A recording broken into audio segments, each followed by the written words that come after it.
Hello, my name is Ava Haythorne, my partner is Maria Mirza, and due to this COVID-19, we are doing this virtually. So my videos and her videos will be together as one explaining Claude McKay's life and why he is important. So Claude McKay was born in Sunnyvale, Jamaica on September 15th, 1889.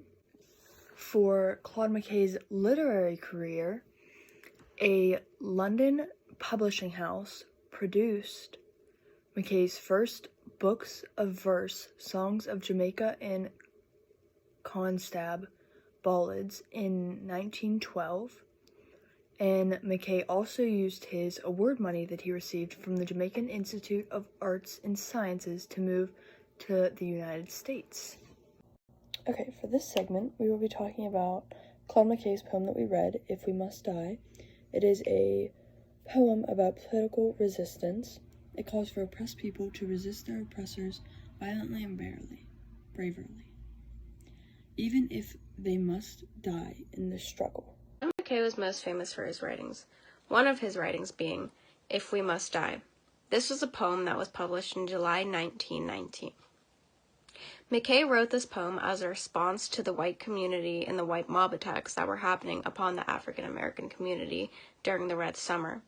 If We Must Die, by Claude McKay. If we must die, let it not be like hogs, hunted and penned in an inglorious spot, while round us bark the mad and hungry dogs, making their mock at our accursed lot. If we must die, oh, let us nobly die, so that our precious blood may not be shed. In vain, then even the monsters we defy shall be constrained to honor us, though dead. O kinsmen, we must meet the common foe, though far outnumbered, let us show us brave. And for those 1,000 blows deal one death blow, what though before us lies the open grave? Like men we'll face the murderous cowardly pack, press the wall, dying but fighting back. In Claude McKay's poem, in the first line he states, If we must die, let it not be like hogs. In the first line, the speaker, which would be Claude McKay, explains to his people that we should not die like hogs and shall instead die with dignity. He says that because it is proven that hogs have painful deaths. In lines 2 and 3, the author says, Hunted and penned in an inglorious spot, while round us bark the mad and hungry dogs.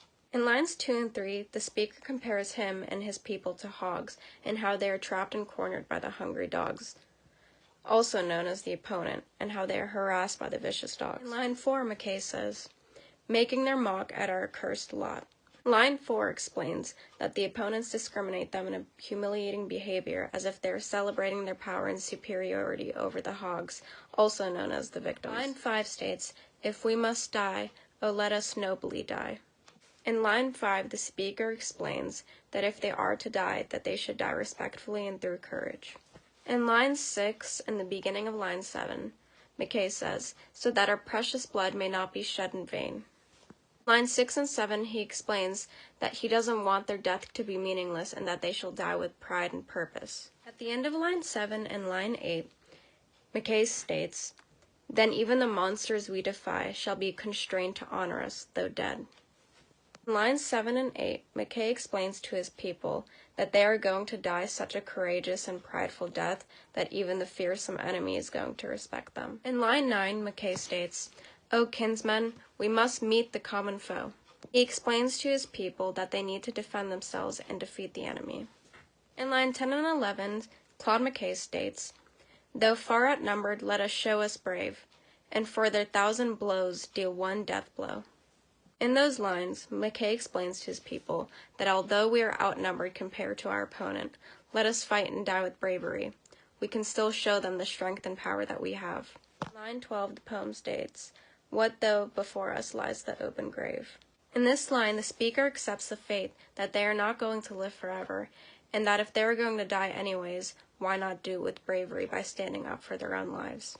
In lines 13 and 14, the poem states, like men will face the murderous, cowardly pack, pressed to the wall, dying but fighting back.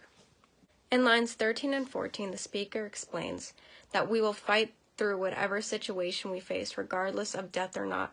It is our duty as men to defend and fight back for what we believe in.